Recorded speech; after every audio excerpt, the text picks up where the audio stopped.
चलेगा। अब हम करते हैं क्वेश्चन नंबर 57, सीए में study material illustration number 21।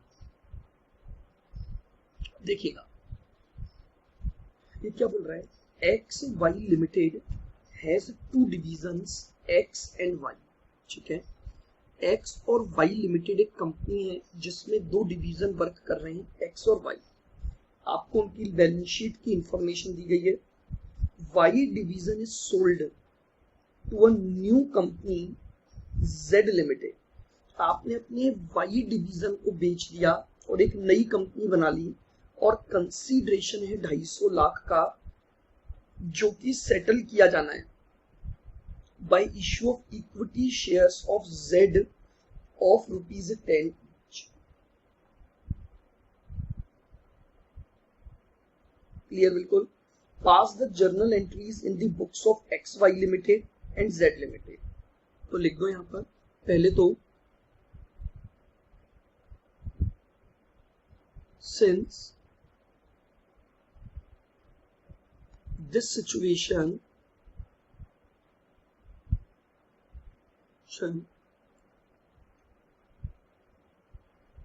relates demerger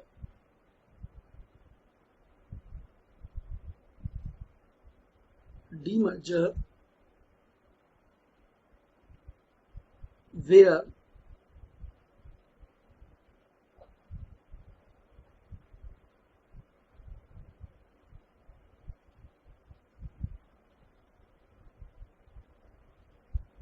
since this situation relates to demerger where XY Limited and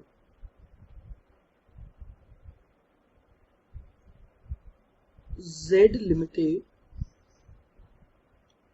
are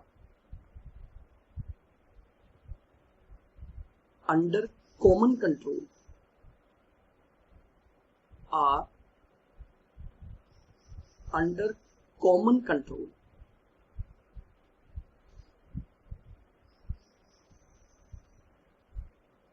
and hence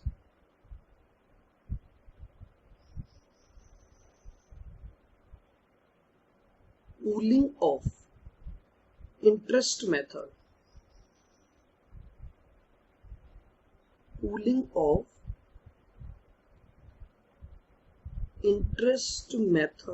will apply।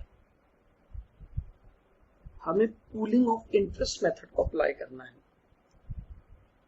चलिएगा, अब सबसे पहले अपने को क्या करना है, books of X Y limited,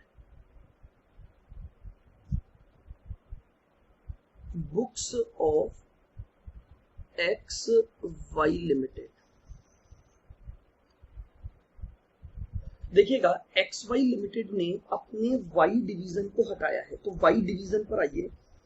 Y division में लाइबिलिटी कैंसिल करनी पड़ेगी आपको। हम बार बार इन बातों को डिस्कस कर चुके हैं कि अगर आप अपने डिवीजन को ट्रांसफर कर रहे हो तो उस डिवीजन की असेट्स और लाइबिलिटी आपकी कैंसिल होंगी। तो सबसे पहले हमारे पास है प्रोविजन फॉर डेप्रिसिएशन डेबिट। कितने से, 100। आगे चलते हैं, करंट लाइबिलिटी दे रखी है,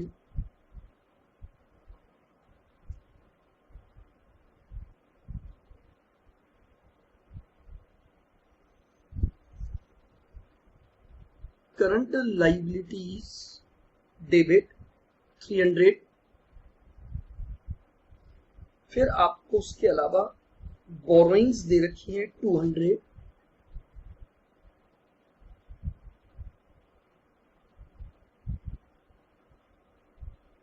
आपको बोरोइंग्स दे रखी है 200, एक लाइन का gap, 2 PPE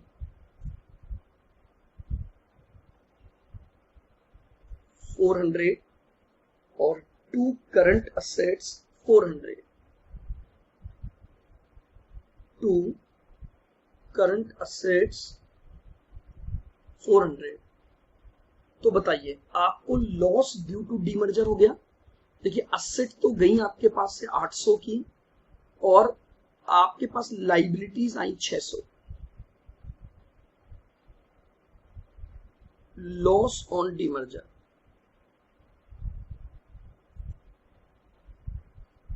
loss on demerger debit 200 as a balancing figure value. ठीक है, अब ये लॉस कहां ट्रांसफर हो जाएगा, कैपिटल रिजर्व से चार्ज हो जाएगा। तो लीजिएगा अगली एंट्री हमारे पास हो गई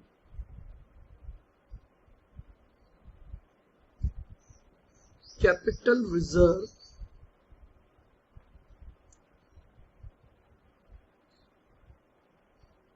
debit 200 to loss on demerger,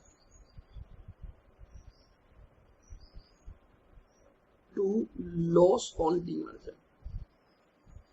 ये लीजिए, ये हमारे पास एक्स वाई लिमिटेड की बुक्स में एंट्री हो जाएगी। नाउ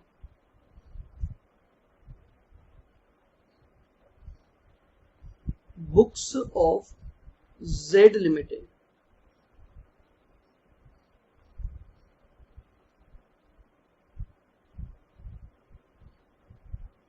अब देखिएगा जेड लिमिटेड ने एक्स वाई लिमिटेड के वाई डिवीजन को एक्वायर किया है, तो बेसिक एक्विजिशन एंट्री आएगी।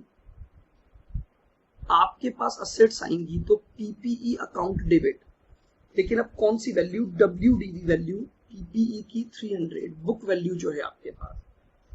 फिर आपके पास current assets debit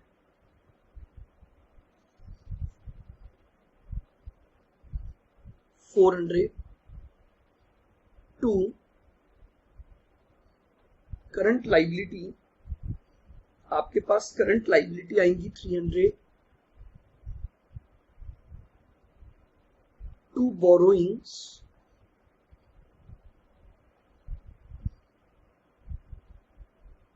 to borrowings, आपके पास बोरोइंग्स कितने की हैं 200 to consideration,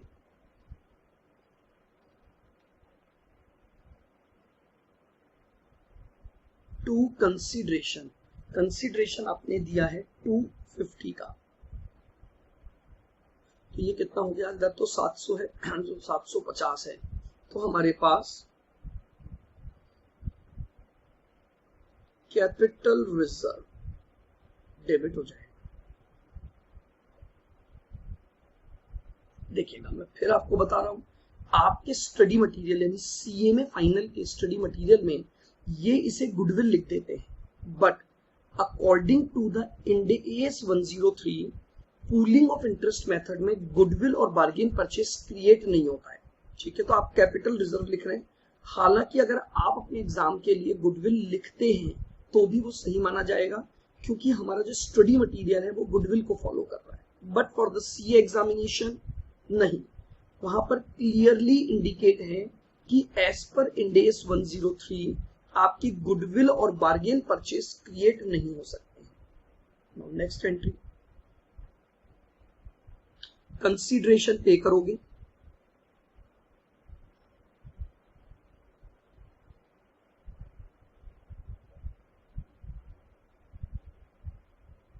consideration debit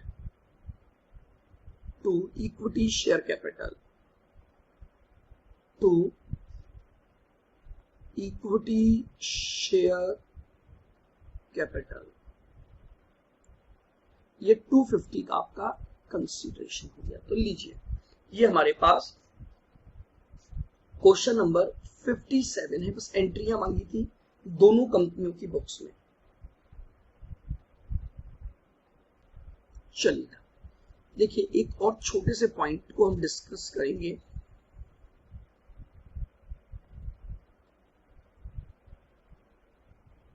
accounting for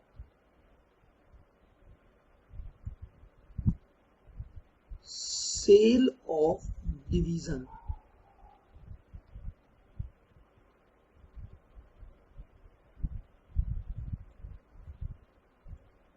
where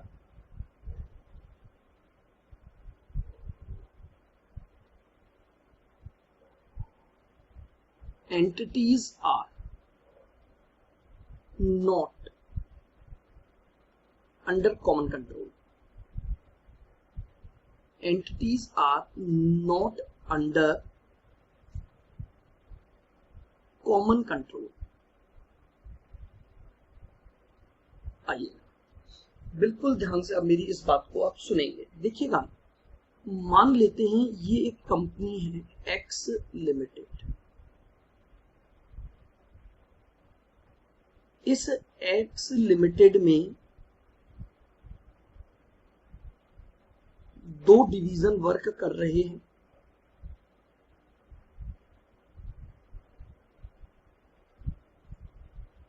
ये डिवीजन ए है और ये डिवीजन बी है। डिवीजन ए और division B, and these are the members of X limited.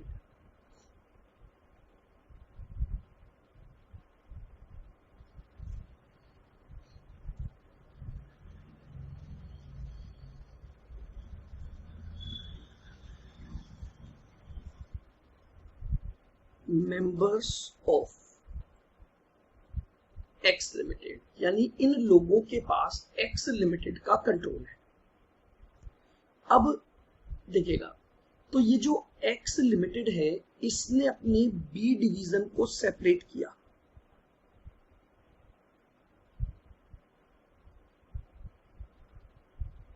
और सेपरेट करके सेल कर दिया टू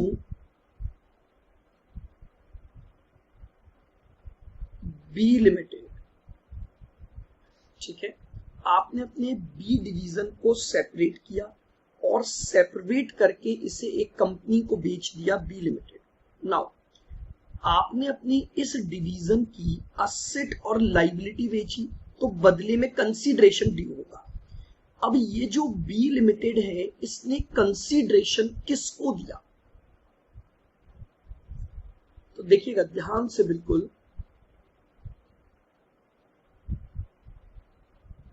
ये जो बी लिमिटेड है इसने जो कंसीडरेशन दिया है वो कंसीडरेशन एक्स लिमिटेड को दिया।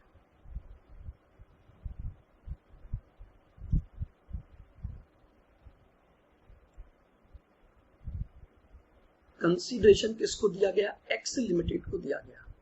बताइए, क्या डिवीजन बी के अलग होने के बाद ये जो कंपनी है इस कंपनी ने कंसीडरेशन इन मेंबर्स को दिया? नहीं दिया। ये कंसीडरेशन डायरेक्टली किसको मिला है? एक्स लिमिटेड को मिला है। यानी अब एक्स लिमिटेड की बैलेंस शीट में एक इन्वेस्टमेंट आ जाएगा, इन्वेस्टमेंट इन बी लिमिटेड। इन मेंबर्स के पास इस कंपनी का कंट्रोल नहीं गया। शेयर्स किसको इशू हुए हैं? एक्स लिमिटेड को। एक्स लिमिटेड का कंट्रोल तो इन मेंबर्स के पास है, लेकिन इन मेंबर्स के पास बी लिमिटेड का कंट्रोल नहीं है।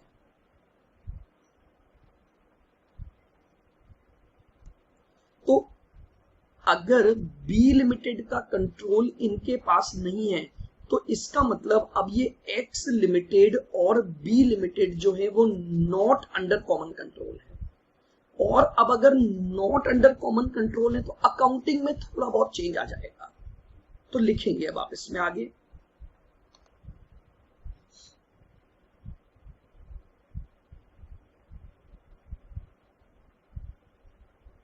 if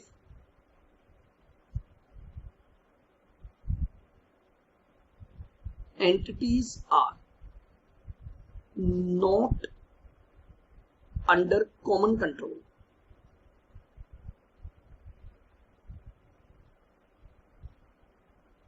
not under control, then following points,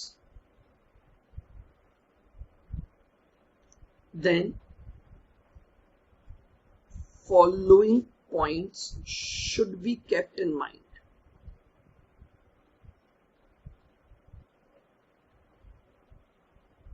following points should be kept in mind.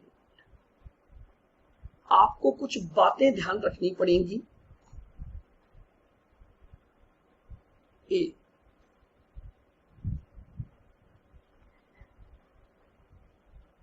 For accounting of such a transaction,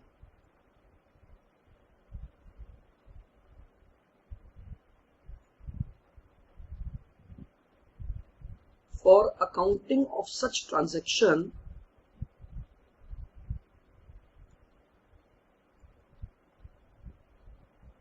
acquisition method will be followed. Acquisition method will be followed. Underline कर लेना, acquisition method. Now pooling of interest method will not apply. अगर ये entities under common control नहीं है तो फिर हम pooling of interest method नहीं लगा सकते। फिर हमारा जो मेथड लगेगा वो क्या लगेगा, एक्विजिशन मेथड पर लगेगा। B,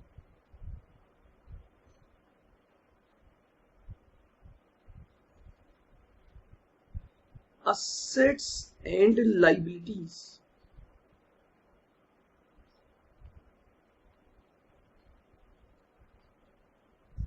are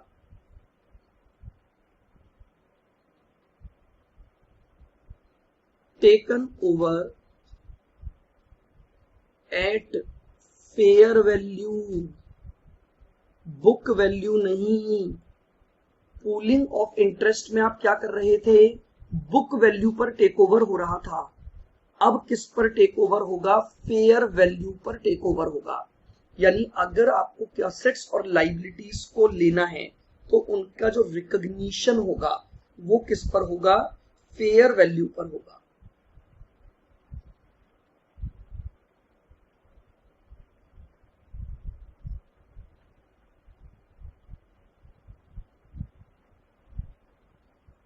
difference between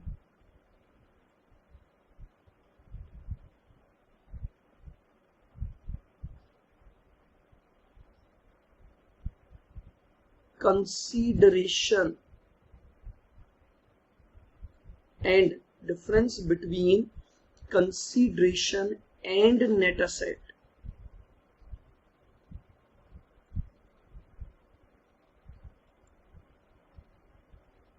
will be recognized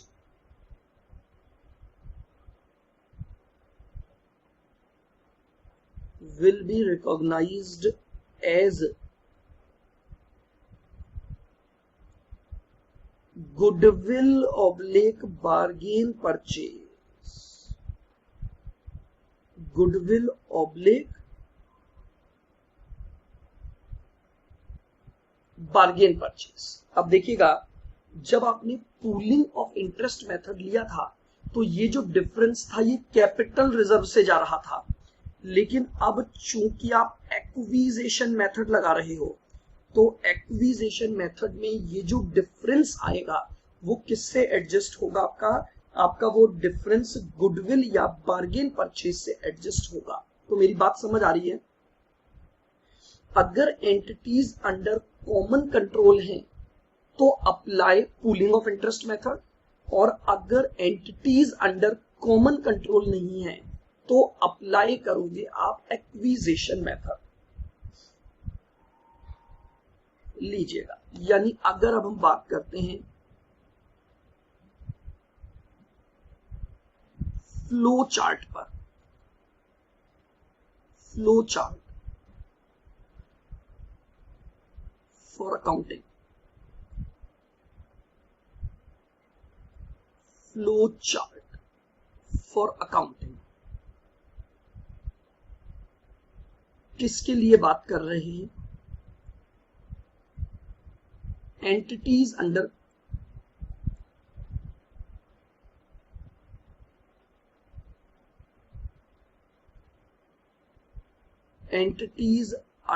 common control पर। एंटिटीज अंडर कॉमन कंट्रोल पर अगर आंसर है yes,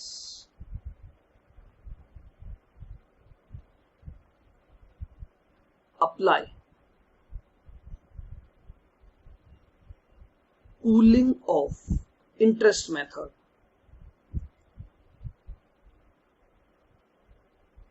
apply cooling off interest method,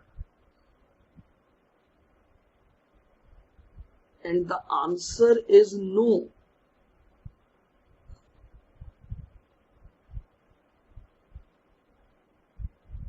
Apply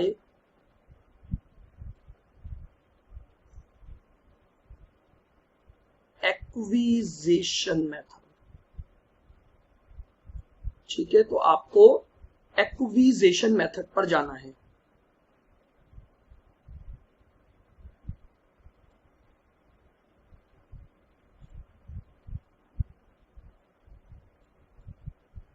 recognition at book value,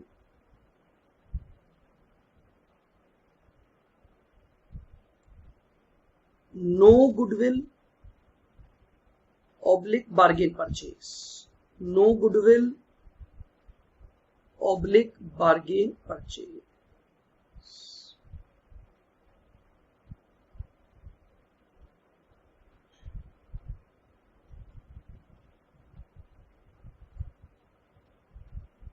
recognition at fair value,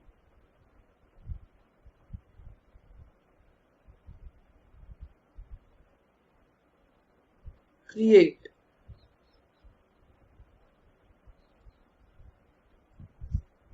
goodwill oblique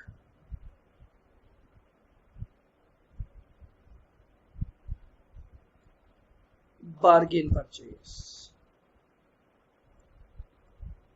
goodwill या bargain purchase create होगा, तो बोलिए clear है बिल्कुल। तो ये हमारे पास एक फ्लो चार्ट आ गया एंटिटीज अंडर कॉमन कंट्रोल की सिचुएशन का।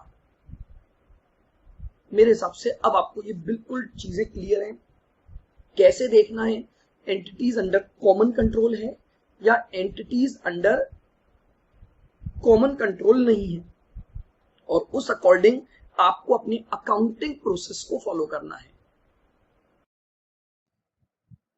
चलिए क्वेश्चन नंबर 52 बिल्कुल ध्यान से देखिएगा क्या बोल रहा है। के एंड वाई लिमिटेड दो कंपनियां हैं और आपको दोनों कंपनियों की बैलेंस शीट दी गई है।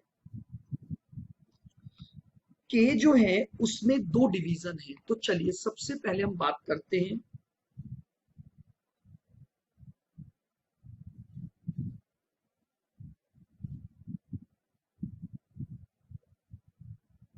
लिमिटेड। ठीक है,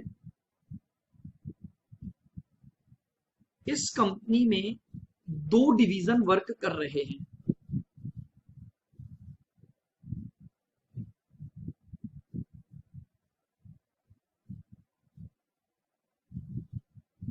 ठीक है, एक तो है हमारे पास डिवीजन ए,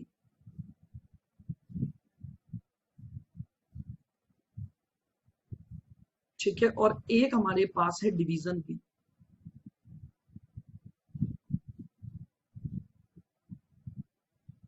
ठीक है, सिमिलरली जो या लिमिटेड है उसके पास भी दो डिवीजन है। ये जो या लिमिटेड है इसके पास भी दो डिवीजन वर्क कर रहे हैं।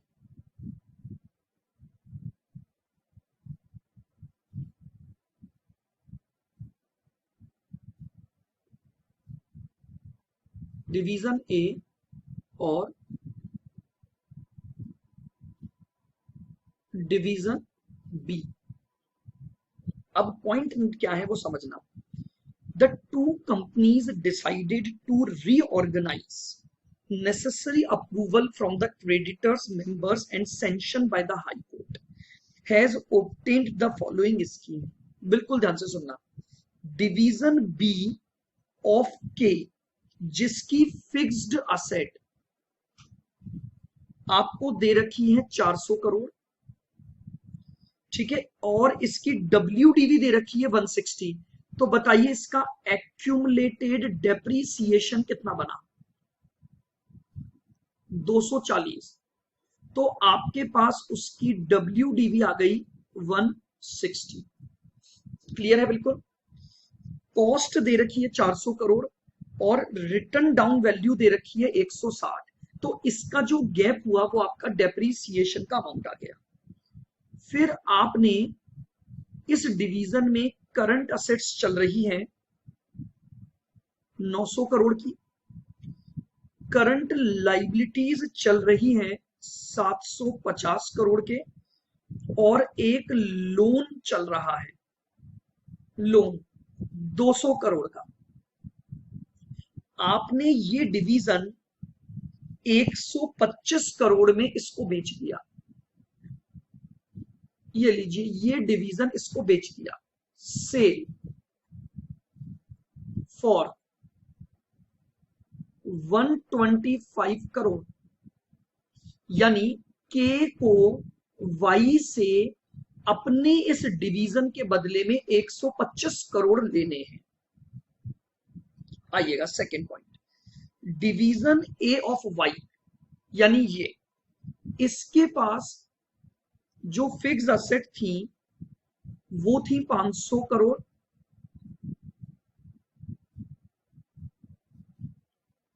एक्यूमुलेटेड डेप्रीसिएशन दे रखा है 200 करोड़, तो आपके पास WDV आ गई 300 करोड़ की। करंट असेट्स दे रखी हैं 800 करोड़,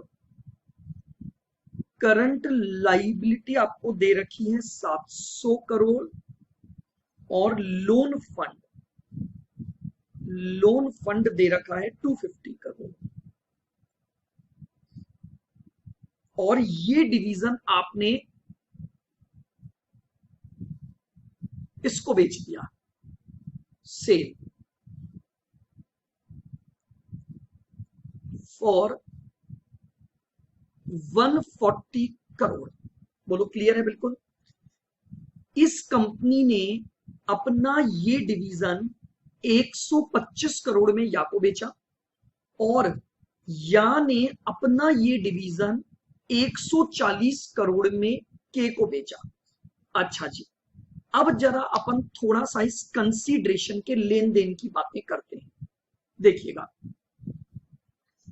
ये आपके पास है के, ये आपके पास है के, और ये आपके पास है वाई। मेरी बात बिल्कुल ध्यान से सुनना। देखो, अगर के ने अपना डिवीजन बेचा है तो इसे कंसीडरेशन रिसीव होगा कि नहीं होगा? मैं इसकी तरफ से सोच रहा हूं, आप किसी भी पार्टी की तरफ से सोच सकते हैं। सुनना, के ने अपना डिवीजन बेचा है तो इसे कंसीडरेशन रिसीव होगा, यानी आपको कंसीडरेशन कितना मिलेगा बताओ?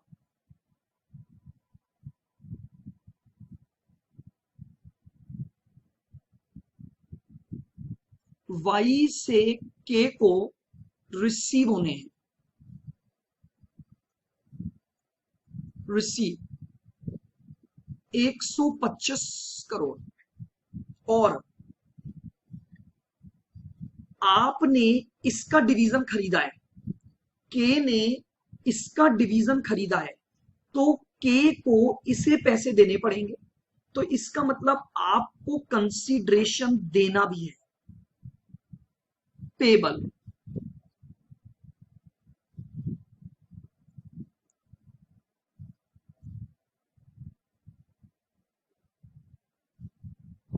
पेबल है 140 करोड़।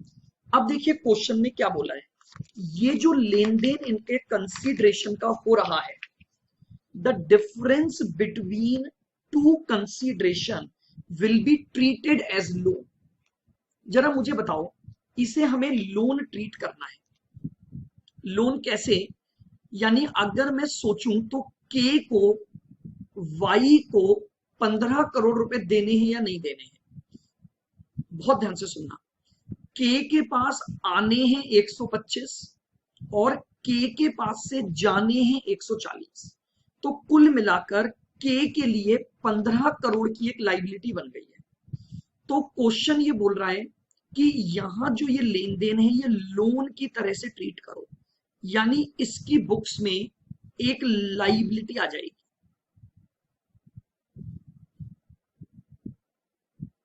बताइए लाइबिलिटी है कि नहीं है इसकी 15 करोड़,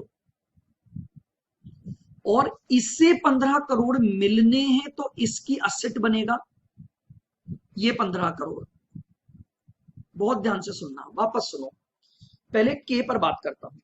बताओ मुझे, ये जो के लिमिटेड है, इस के लिमिटेड को 125 तो मिलने हैं और 140 इसे देने हैं, तो नेट इसको देना बनता है 15, तो इसकी एक लाइबिलिटी आ गई 15 और इसके लिए असेट बनता है 15। तो इसका मतलब क्या हुआ, ये अपनी बुक्स में क्रिएट करेगा लोन फ्रॉम या, और ये अपनी बुक्स में लोन की असेट कैसे बोलेगा, बोले लोन टू के। ये लीजिए, ये जो डिफरेंस इन कंसीडरेशन है ये इस तरीके से एडजस्ट किया जाएगा। आगे बढ़ते हैं। The directors of each of the company revalued the fixed asset. आइएगा, इनकी फिक्स्ड असेट को रीवैल्यू किया गया है। Division of A of Y, इसकी रीवैल्यूड फिगर 325 करोड़ है। इसकी रीवैल्यूड फिगर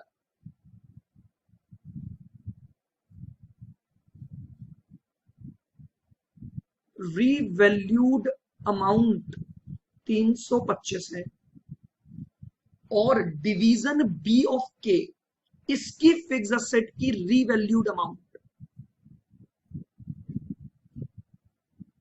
इसका रीवैल्यूड अमाउंट 200 करोड़ है।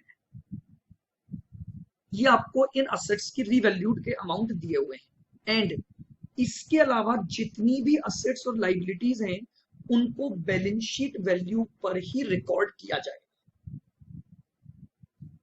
तो ये लीजिए, हमारे पास यहां तक का ये क्वेश्चन हो गया। बताइए पहला पॉइंट, क्या आपको इस क्वेश्चन में कहीं भी ऐसा दिया है कि कंसीडरेशन जो है वो आप मेंबर्स को दे रहे हो, या कोई कंट्रोल कॉमन आ रहा है किन्हीं लोगों का? नहीं। तो इस बात को आप यहां लिखेंगे पहले, note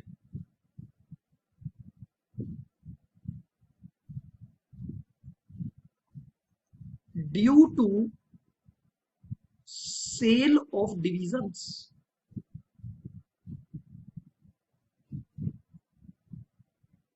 due to sale of divisions there is no condition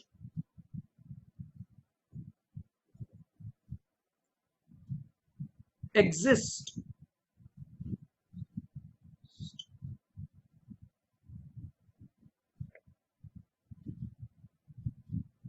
for common control entities. No condition exists for common control entities.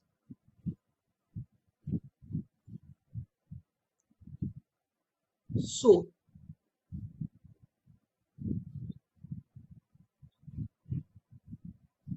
acquisition method of accounting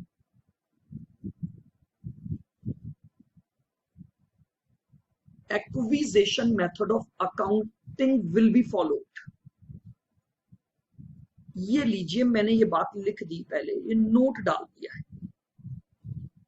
चूंकि ये situation entities under common control में कवर नहीं हो रही है, इसलिए हम accounting करने के लिए एक्विजिशन मेथड को क्या करेंगे, फॉलो करेंगे।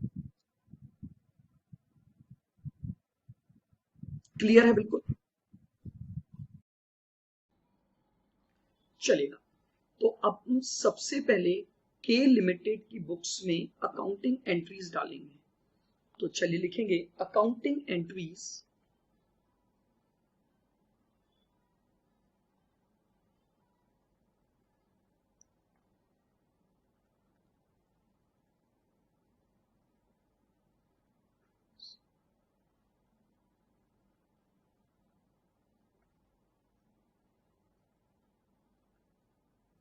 इन दी बुक्स ऑफ के लिमिटेड।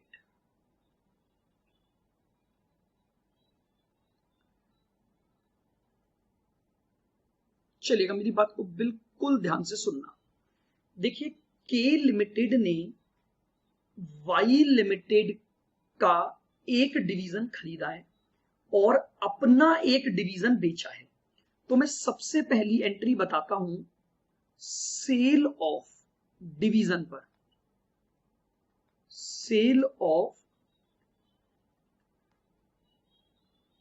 डिवीजन, ध्यान से सुनना बिल्कुल। देखो, अगर मैं अपना डिवीजन बेच रहा हूं तो मेरे डिवीजन की जो असेट और लाइबिलिटी है मुझे उनको कैंसिल करना पड़ेगा। तो देखिएगा, मेरी असेट और लाइबिलिटी कैंसिल होगी। तो लाइबिलिटीज को कैंसिल करूंगा, प्रोविजन फॉर डेप्रीसिएशन डेबिट। बताइए, मेरी बुक्स में डेप्रीसिएशन का प्रोविजन कितना चल रहा था? आप अपने डायग्राम पर देखें, 240 का आपका डेप्रीसिएशन था।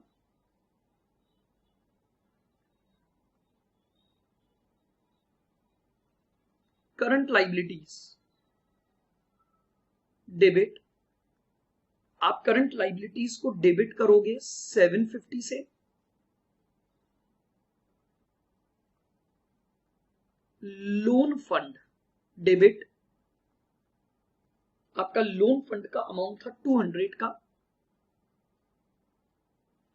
अब सुने, अगर आपने डिवीजन बेचा है तो बताइए सामने वाले से आपको कंसीडरेशन मिलेगा, तो सामने वाला आपका डेटर बन गया। तो वाई लिमिटेड डेबिट, ये आपका डेटर बन गया 125 से। ये आपका डेटर बन गया 125 से। बोलो, क्लियर है बिल्कुल?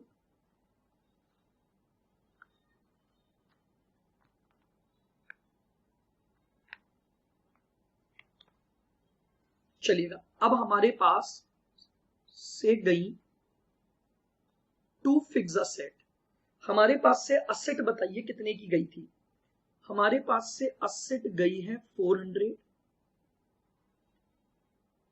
और to current assets, to current asset बताइए कितने की? तो करंट असेट है हमारे पास 900 की। अब इस एंट्री में जो डिफरेंस है वो या तो प्रॉफिट या loss on sale of division आएगा। तो जरा टोटल करते हैं पहले अपन। 240 प्लस 750 प्लस 200 प्लस 125 माइनस 1300, तो 2 profit on cell,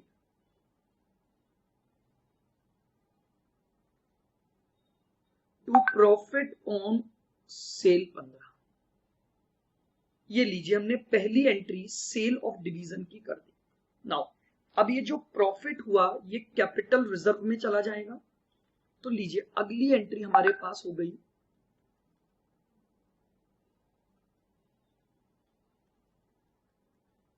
profit on sale debit to capital reserve, to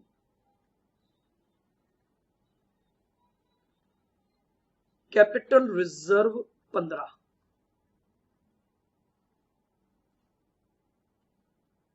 now अब मेरी बात ध्यान से सुनना, के लिमिटेड ने अपने डिवीजन को तो बेचा ही था, साथ में वाई डिवीजन के, वाई लिमिटेड के डिवीजन को एक्वायर किया था।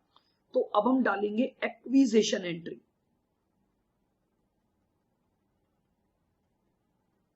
एक्विजिशन एंट्री, मेरे पास सामने वाले की फिक्स असेट आई है, फिक्स असेट डेबिट, और चूंकि एक्विजिशन एंट्री फेयर वैल्यू पर डलेगी तो आपको फिक्स असेट की फेयर वैल्यू दे रखी है 325 प्लस मेरे पास वाई लिमिटेड के ए डिवीजन की करंट असेट्स भी आएंगी, तो उसकी करंट असेट मेरे पास आएंगी 800 की, एक लाइन का गैप छोड़ दीजिए। 2, मेरे पास उसकी करंट लाइबिलिटी भी आएंगी 700 की, मेरे पास उसका लोन फंड आएगा, लोन फंड आएगा 250। सुनना, अगर मैंने उसके डिवीजन को खरीदा है तो मुझे उसे कंसीडरेशन देना पड़ेगा। भाई मैंने उसका डिवीजन खरीदा है तो मुझे उसको कंसीडरेशन देना है, तो वो मेरा क्रेडिटर बन गया, तो 2y 140 का कंसीडरेशन देना है। चलिए अब जरा चेक करते हैं, 325 प्लस 800 माइनस 700 माइनस 250 और माइनस 140, तो 2 बार्गेन परचेज,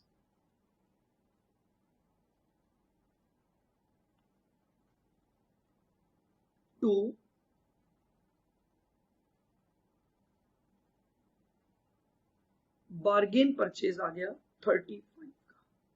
तो ये 3 एंट्रियां हमारी किसकी बुक्स में हो गई, जो के लिमिटेड है, हमने उसकी बुक्स में ये एंट्रियां कर दी।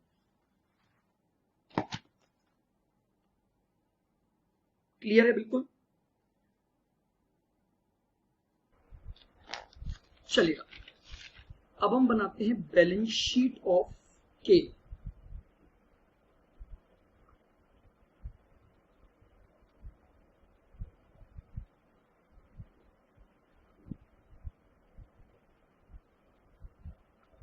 ऑफ के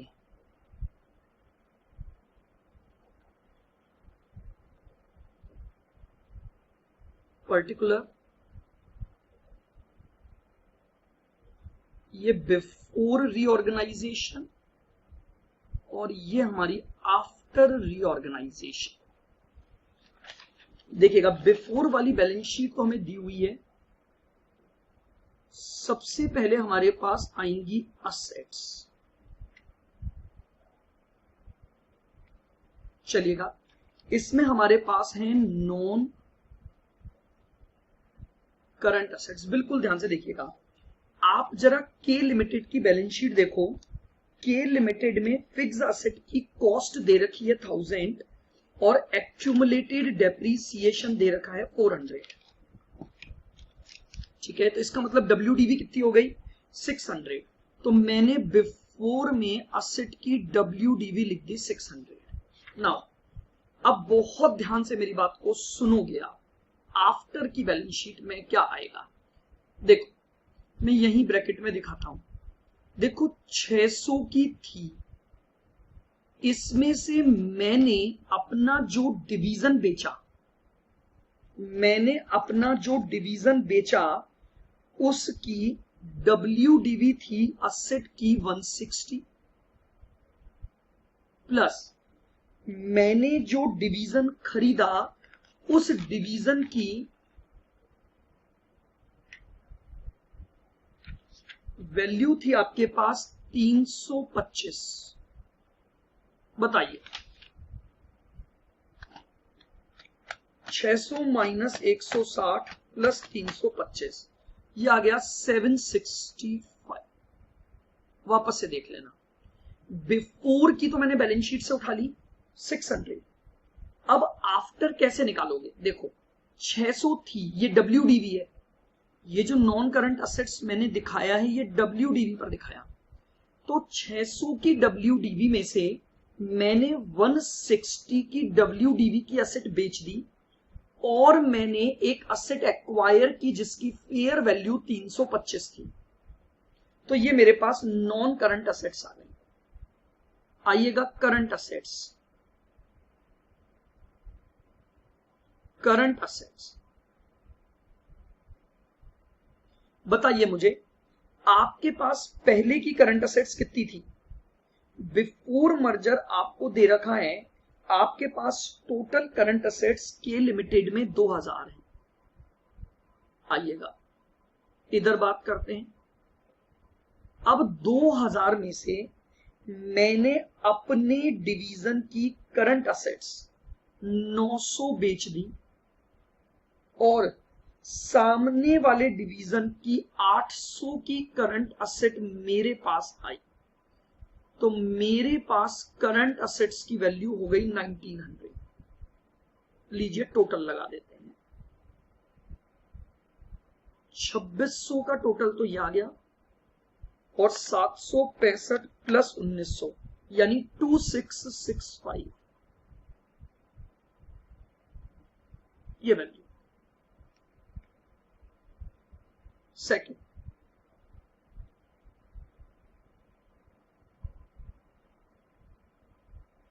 इक्विटी एंड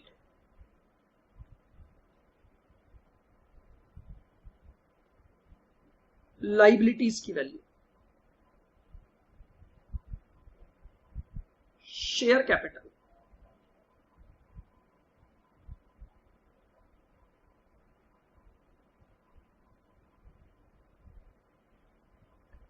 बताइए कार लिमिटेड की शेयर कैपिटल कितनी दे रखी है आपको?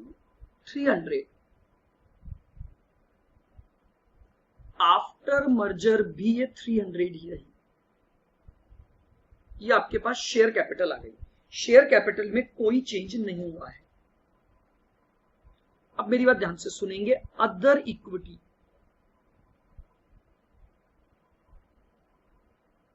देखिएगा बिफोर में आइए, पहले आपको कैपिटल रिजर्व दे रखा है 40 का, रेवेन्यू रिजर्व दे रखा है 700 का और सरप्लस दे रखा है 10 का। टोटल हो गया 750। मैं एक साथ लिख रहा हूं 750।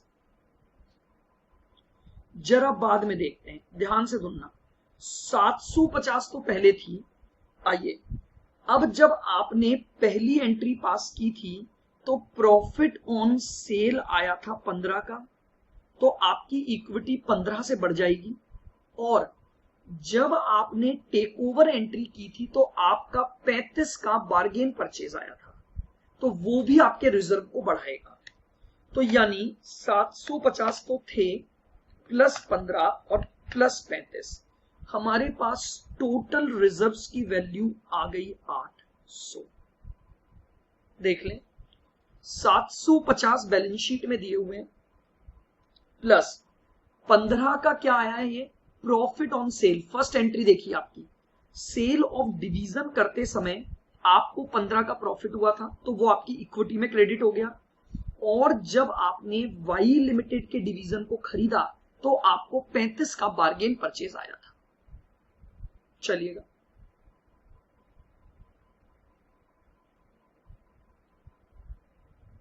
बिफोर और आफ्टर। अब हम बात करते हैं नॉन करंट लाइबिलिटी।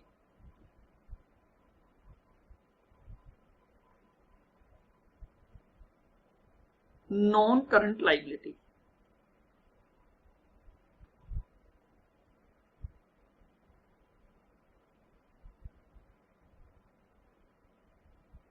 बताइए लोन फंड है इसमें हमारे पास। बिल्कुल ध्यान से देखो जरा, के लिमिटेड की बैलेंस शीट में लोन फंड कितने का दे रखा था? पहले लोन फंड दे रखा है 250। एग्री? आइए बाद का निकालते हैं। देखो 250 था, फिर के ने अपना जो डिवीजन बेचा उसकी वजह से 200 का लोन फंड चला गया, और ए डिवीजन को जब एक्वायर किया तो 250 का लोन फंड आया। तो आफ्टर एक्विजिशन में आपके पास 300 का लोन फंड आ गया।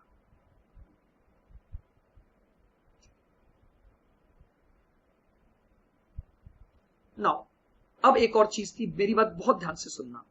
उसने एक और चीज बोली थी कि आपका वाई और के में जो ट्रांजैक्शन सेटल करना है वो लोन में करना है। 15% लोन, यहां पर 15 और आ जाएगा। ये 15 कौन सा है? के को वाई को देने थे। आप देखिएगा फर्स्ट बिल्कुल वर्किंग जो अपने डायग्राम्स बनाए थे, के से वाई को, तो के ने एक लाइबिलिटी क्रिएट की थी 15% लोन की, ये वो आ गई।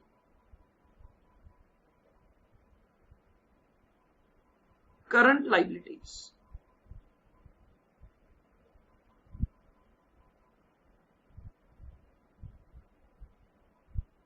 आइएगा करंट लाइबिलिटीज कितनी दे रखी है?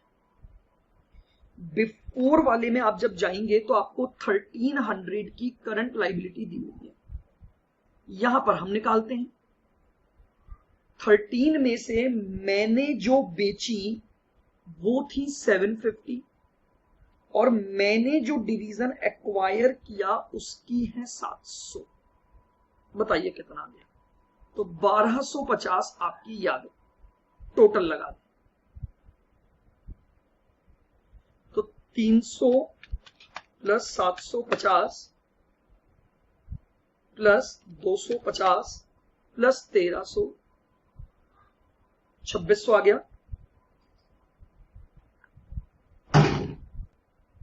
चलिएगा आफ्टर का टोटल लगाते हैं अपन, तो 300 प्लस 800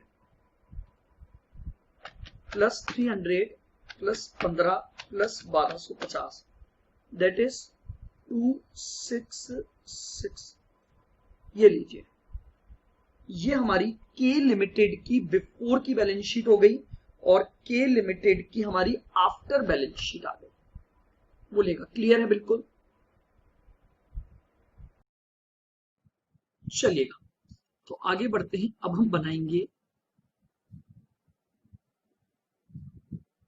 बुक्स ऑफ या लिमिटेड।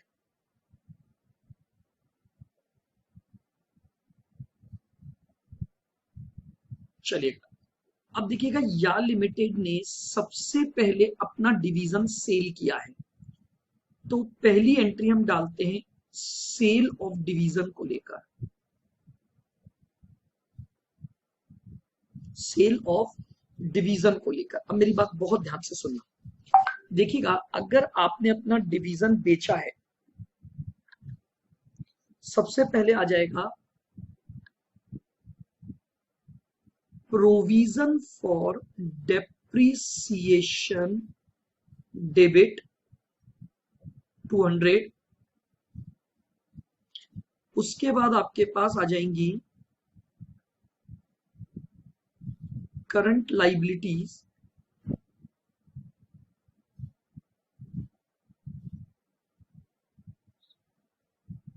डेबिट, हमने 700 की करंट लाइबिलिटी ट्रांसफर की है,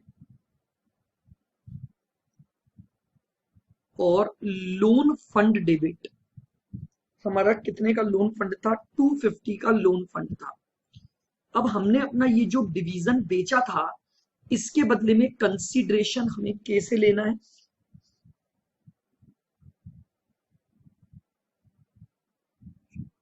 लिमिटेड डेबिट कितना? 140 टू फिक्स असेट। बताइए फिक्स असेट कितनी है आपके पास? 500, और टू करंट असेट्स आपके पास हैं 800।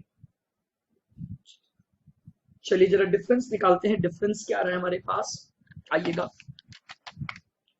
200 प्लस 700 प्लस 250 प्लस 140 माइनस 1300, तो 10 का अपना लॉस आ गया।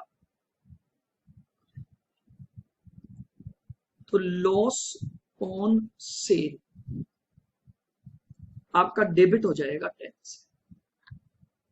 क्लियर है? और अल्टीमेटली अब ये लॉस हम कहां से चार्ज कर लेंगे? Capital reserve.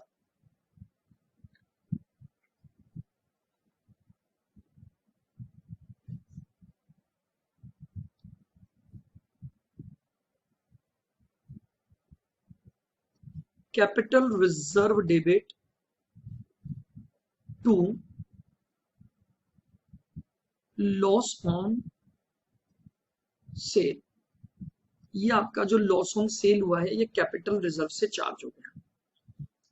अब देखिएगा वाई लिमिटेड ने डिवीजन को एक्वायर किया है, तो इसका मतलब अब हमें उसकी क्या डालनी है, एक्विजिशन एंट्री डालनी है।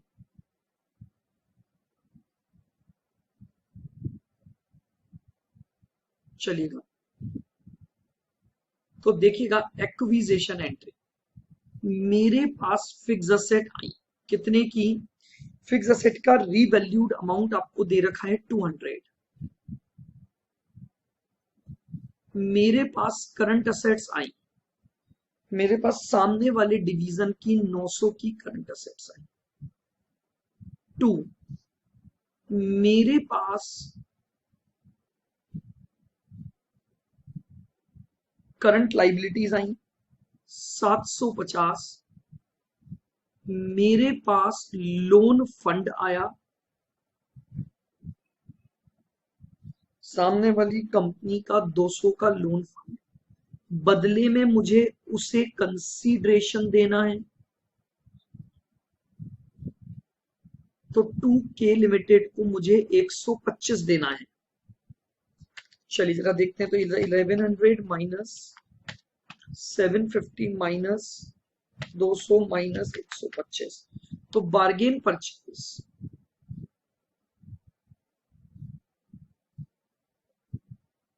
2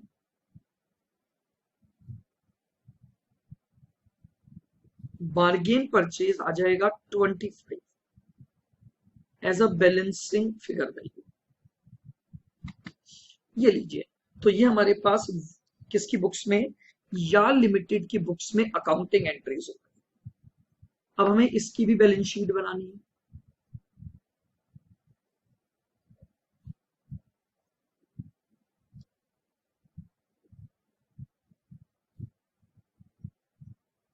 बैलेंस शीट ऑफ या लिमिटेड,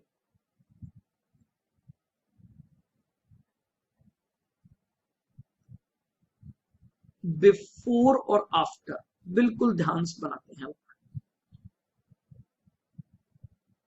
फर्स्ट हेडिंग आ गई असेट्स,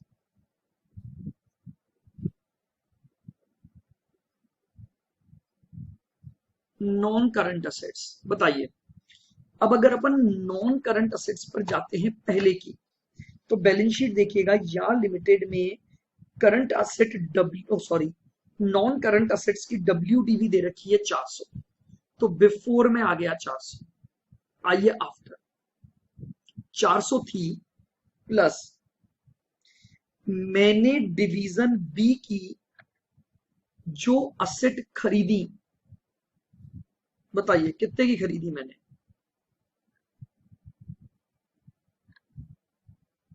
200, और माइनस मैंने अपनी असेट बेची थी 300, तो मेरे पास बची नेट 300। उसके बाद आइए करंट असेट्स, देखिएगा बिफोर की करंट असेट्स आपको दे रखी हैं, अच्छा सॉरी, इसकी असेट में एक और आ जाएगा 15% लोन 15 का, फिर करंट असेट्स आ जाएंगी यहां 1500, इधर निकालते हैं 1500 प्लस मेरे पास आई 900 की, और मेरे पास से गई थी 800 की, तो 1600 आ गया। टोटल लगा दीजिए, तो 1900 तो ये आ गया, और 1915 आपका ये आ गया।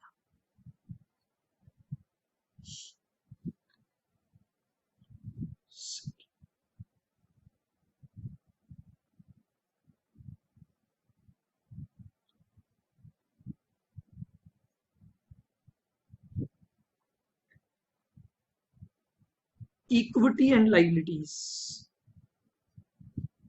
इक्विटी एंड लाइबिलिटीज बताइए, सबसे पहले इक्विटी शेयर कैपिटल, समझ आ रहा है, अच्छा, ये 15% लोन क्लियर है ना? ये उसकी बुक्स में तो लाइबिलिटी बना था के लिमिटेड में, और वाई लिमिटेड में ये असेट है। ये आपका 15% लोन कौन सा है जो कंसीडरेशन का डिफरेंस था, ये वो वैल्यू है। आइए equity share capital. Equity share capital पहले भी 200 की थी, अब भी 200 ही रहेगी। आइएगा,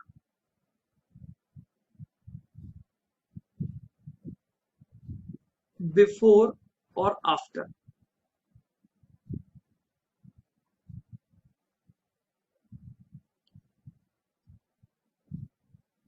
अदर इक्विटी, आइएगा, पहले की अदर इक्विटी कितनी दे रखी है? 450। बैलेंस शीट में देखिएगा, 20 का कैपिटल रिजर्व है, 425 का रेवेन्यू रिजर्व है, और 5 का सरप्लस है। अब इधर आते हैं, 450 माइनस आपको 10 का लॉस ऑन सेल हुआ था, और प्लस 25 का आपका बार्गेन परचेज आया था, तो ये आ गया 465। That is value of other equity.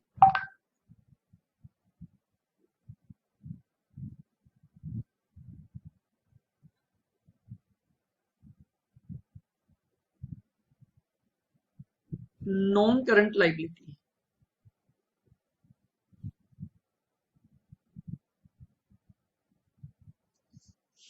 Non current liabilities, loan fund.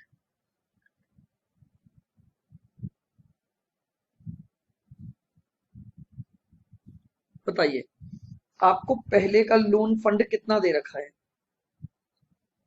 350।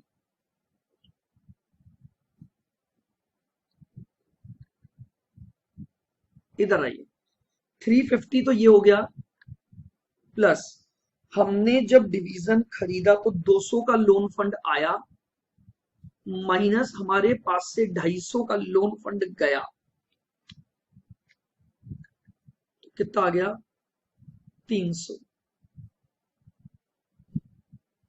फिर लोन फंड के बाद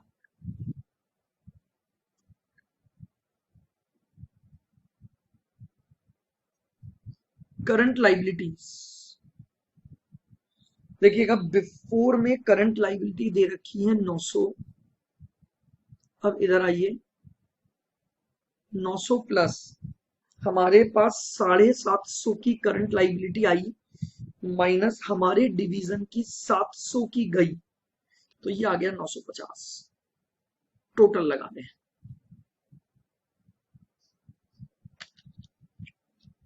900 प्लस 350 प्लस 450 प्लस 200,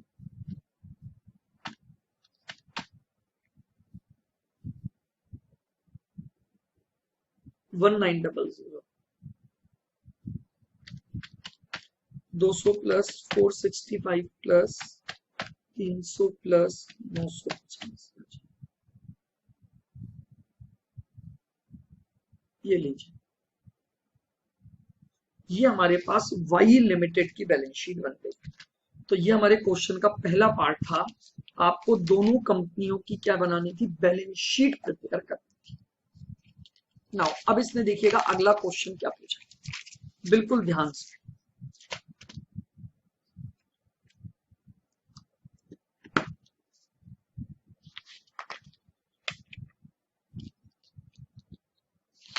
सुनेंगे,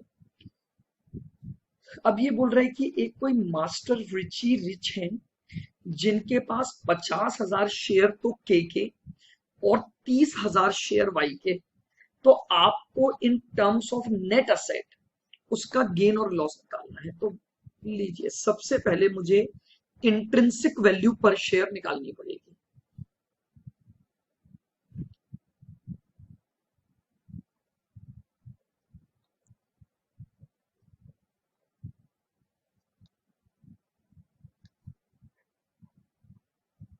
इंट्रिंसिक वैल्यू पर शेयर, ठीक है, के की बिफोर और आफ्टर और फिर y की बिफोर और आफ्टर। हमें 4 इंट्रिंसिक वर्थ चाहिए, k की बिफोर आफ्टर और y की बिफोर आफ्टर। आइएगा, सबसे पहले आई हमारे पास non current assets. Non current assets, अब देखिएगा आपने बैलेंस शीट सारी बनाई हुई है। 600, 765, 400 और 300।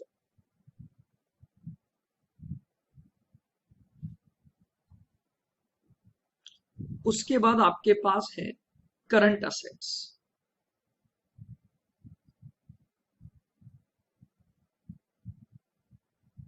दो हजार, 1900, 1500, 1615।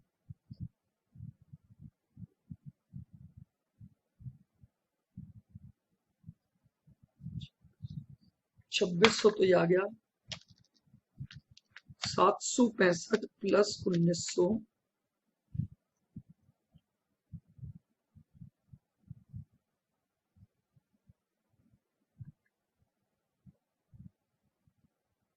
माइनस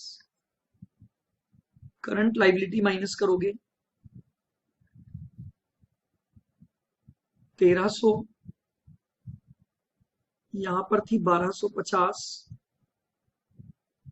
इधर ले आओ बैलेंस शीट से 900 और 950, माइनस हो जाएगा लोन।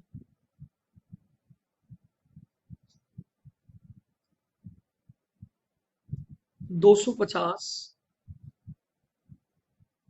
315, 350 और 300।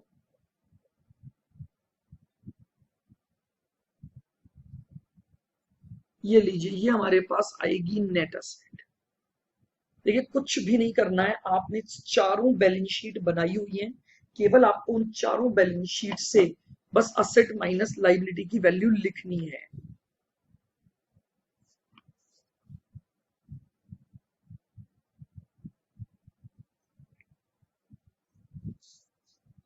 चलिएगा, नेट असेट निकालते हैं open.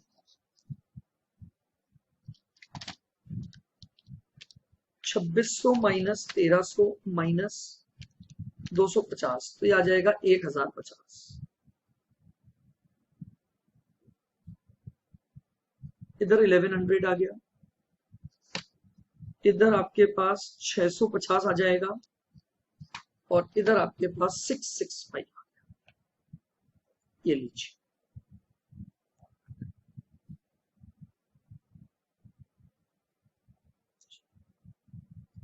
Number of equity shares 30, 30, 20, 20। लीजिए, आपके पास इंट्रिंसिक वैल्यू आ जाएगी 1050 डिवाइडेड बाय 30, 35 की intrinsic value, 1100 divided by 30, 36.67, 650 divide by 20, 32.5 और 665 डिवाइड बाय 20, 33.25।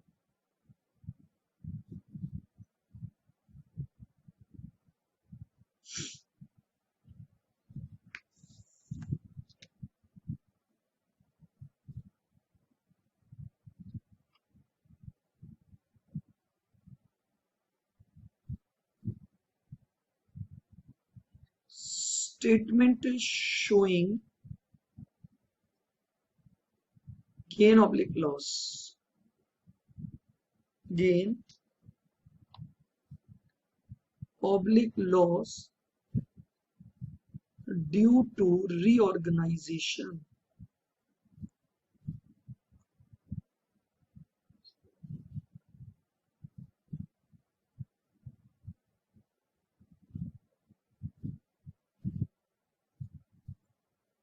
सबसे पहले बात करेंगे वेल्थ आफ्टर रीऑर्गेनाइजेशन।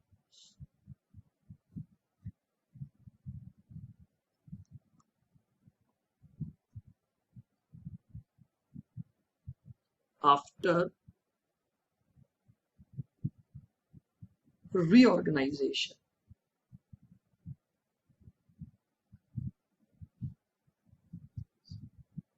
सुनना बिल्कुल ध्यान से। देखिए, आफ्टर ऑर्गेनाइजेशन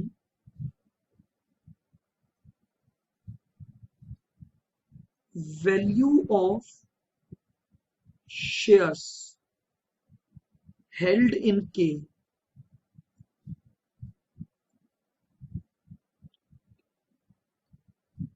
उसके पास के 50,000 शेयर है और के की आफ्टर रीऑर्गेनाइजेशन वर्थ आ रही है 36.67। 50,000 इंटू 36.67, 18,33,500।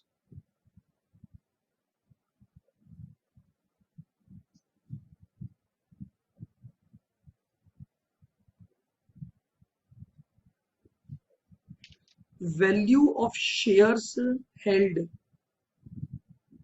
इन वाई, आपके पास उसके 30,000 शेयर्स हैं इनटू आफ्टर रीऑर्गेनाइजेशन एक शेयर की वैल्यू है 33.25। एक शेयर की वैल्यू आ रही है 33.25। तो टोटल कितना हो गया? 30,000 इंटू 33.25, 9975। ये लीजिए, टोटल वैल्यू आ गई 28,31,000। आफ्टर रीऑर्गेनाइजेशन इस शेयर होल्डर के पास इतनी वेल्थ है। B,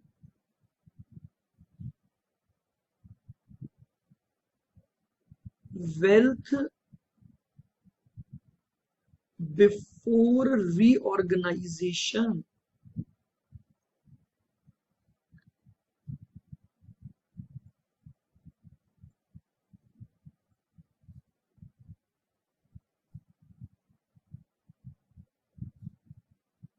value of shares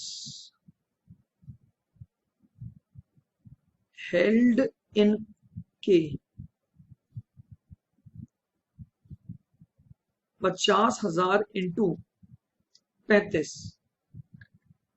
50,000 into 35, बताइए कितना हुआ? 17,50,000। और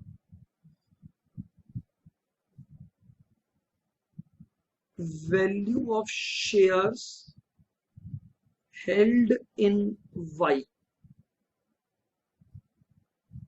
30,000 शेयर इनटू इसकी वैल्यू आई थी 32.5। पीछे देख सकते हैं आप, इसकी जो बिफोर वाली इंट्रिंसिक थी वो थी 32.5। बताइए कितना आ गया? 30,000 इंटू 32.5, 9,75,000। टोटल बताइए।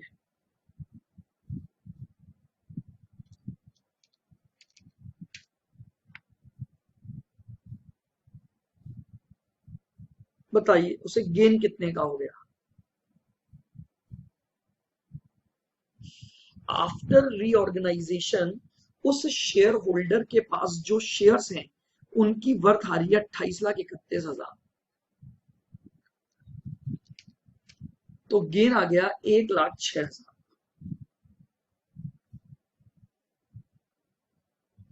ये लीजिए, इसको आप आराम से देख लें और समझ लें।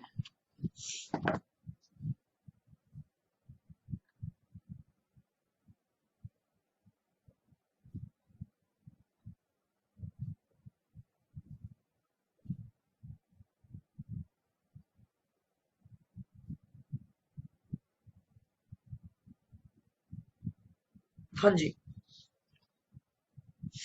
क्लियर है क्या? बिल्कुल। आफ्टर में आपके पास 50 और 30 शेयर्स तो वही हैं, बस फर्क केवल क्या हो गया, उनकी इंट्रिंसिक वैल्यू चेंज हो गई, माइनस बिफोर की इंट्रिंसिक वैल्यू, तो हमारे पास गेन आ जाए ए माइनस बी। ठीक है, तो ये था हमारे पास हमारा क्वेश्चन नंबर 52।